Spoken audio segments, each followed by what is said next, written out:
Nesta semana faz 4 anos que a RPC-TV e o jornal Gazeta do Povo revelaram um esquema que desviou mais de 200 milhões de reais da Assembleia do Paraná.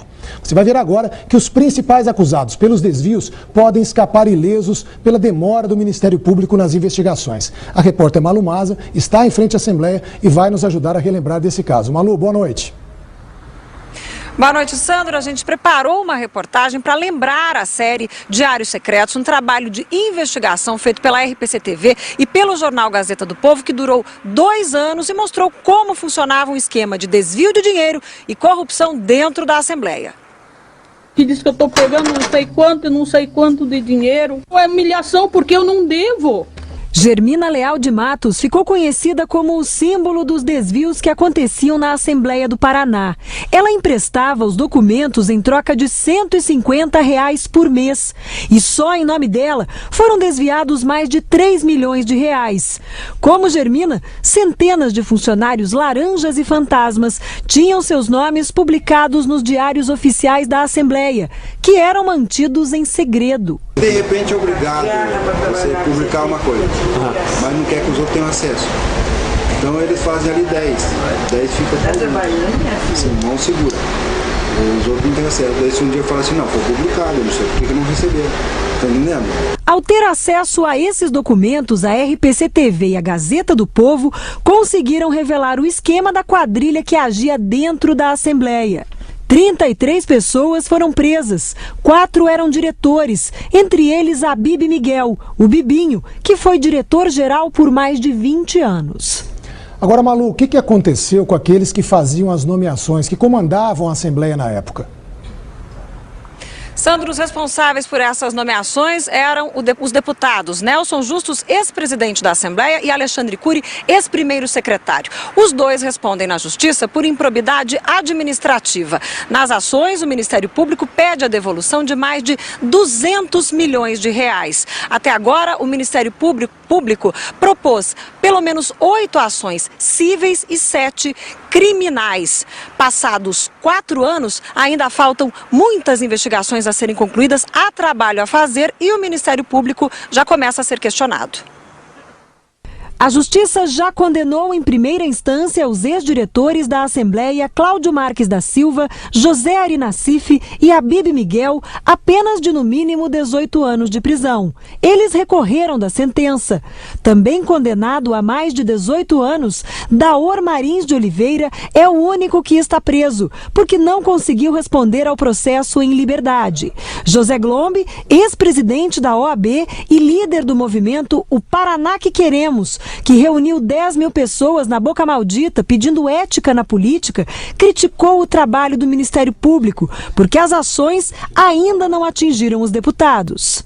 O que nós notamos é que os processos andaram mais na área do segundo, do terceiro escalão. Quando nós estamos tratando do primeiro escalão, não vejo um resultado efetivo no andamento do processo para apurar as responsabilidades. Para o ex-presidente da OAB, a lentidão afeta a imagem do Ministério Público e da Justiça. O Ministério Público e a Justiça do Estado do Paraná deveriam agir para dar uma prioridade a esse tipo de julgamento.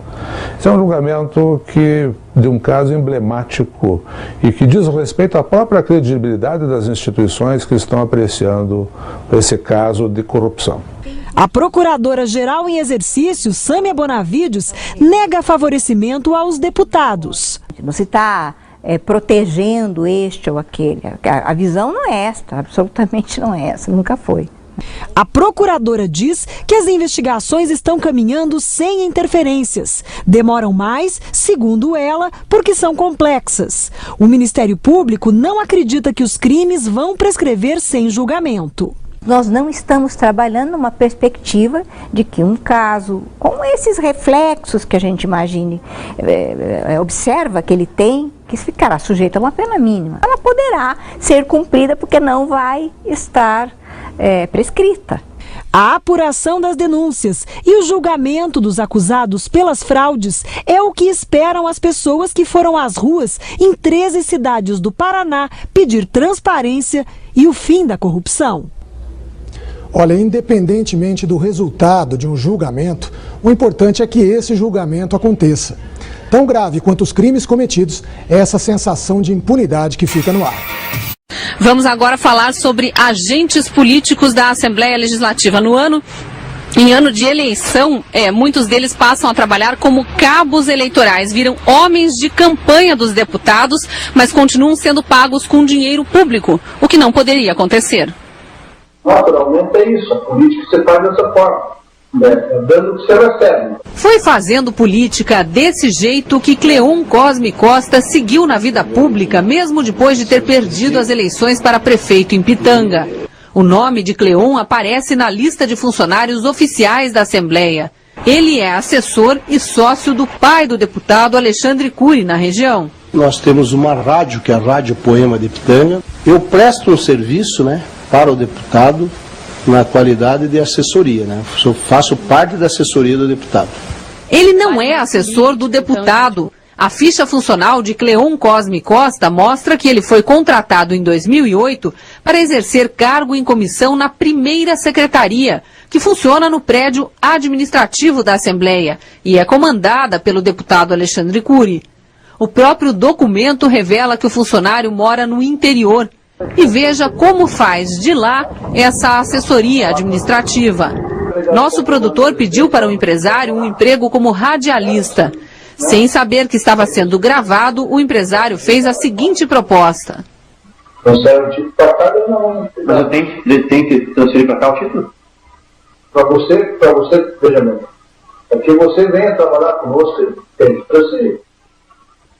Porque nós somos políticos, Nós podemos perder o voto, que você vai votar lá na cidade, tendo o voto aqui. Você trabalhando, nós te ajudando e vocês votar lá. Tá. Entendeu? Então é uma coisa natural, não é que tem que transferir.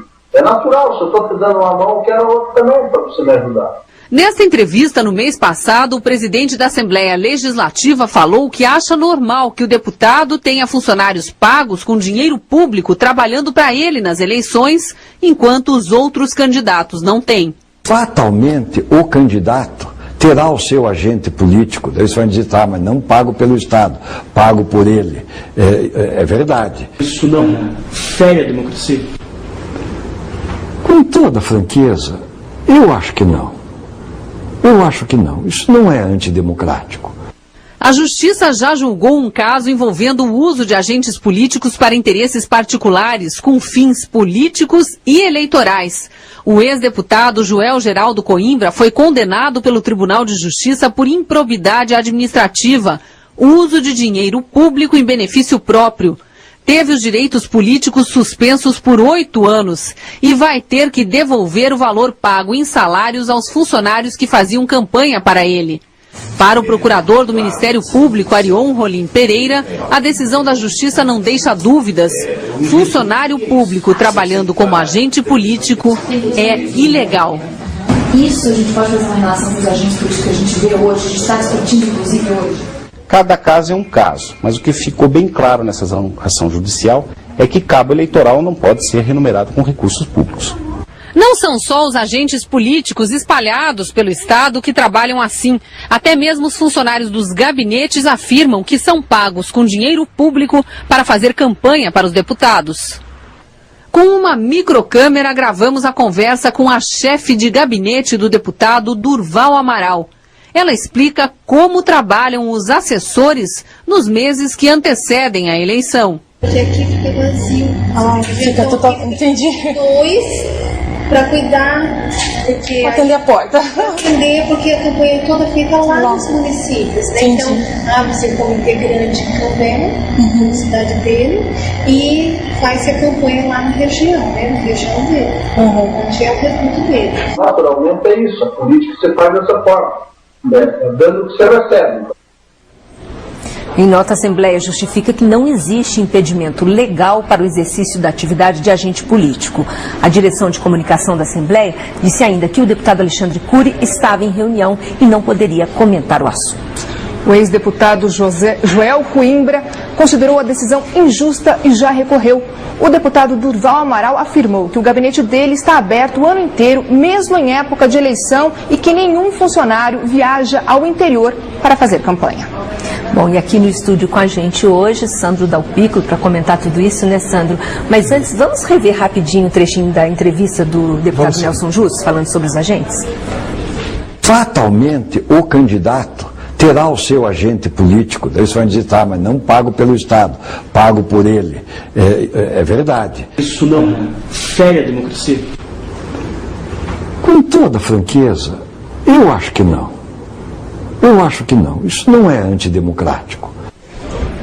É isso mesmo, Sandro. Isso é democrático, como diz o deputado, ou é questionável? Boa tarde, Mira, Ana, boa tarde a todos. Bom, democracia pressupõe oportunidades iguais para todos. E o que a gente viu aí é um claro exemplo de desigualdade. Quando você permite que um deputado eleito, tenha uma pessoa trabalhando para ele numa base qualquer, paga com dinheiro público, isso cria uma vantagem para esse deputado em relação àquele que é candidato e que, se quiser ter a mesma pessoa, vai ter que tirar dinheiro do próprio bolso, né? Então, existe essa desigualdade e isso não é democrático. Pois é, Sandro, hoje à tarde os deputados vão votar esse projeto que regulamenta essa ação, essa atividade do agente político, agora com outro nome, né? Primeiro é preciso reconhecer que o projeto melhorou bastante, graças ao trabalho e ao empenho dos deputados Durval Amaral, do deputado Luiz Cláudio Romanelli, do deputado Tadeu Venere.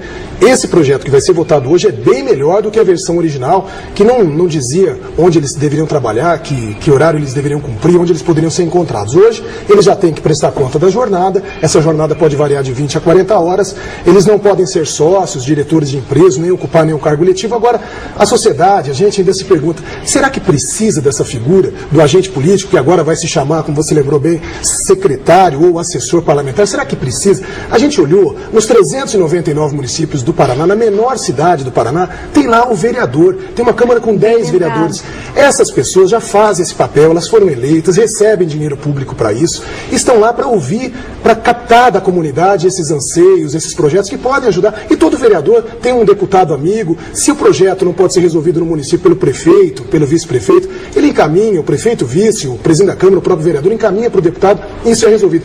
Mas nas maiores cidades nem sempre se encontra os vereadores. Nas maiores cidades a gente tem uma estrutura maior até de organização da própria sociedade. A gente líderes tem naturais. Entidades de classe como a OAB, que dá belos exemplos quando nos representa com ações. Tem também as organizações não governamentais na área de meio ambiente, elas são fortíssimas. Temos os sindicatos, é só lembrar que a gente tem um presidente da República que era líder sindical, que também ouve e encaminha, eles são bem ligados a partidos de esquerda, então também tem representatividade.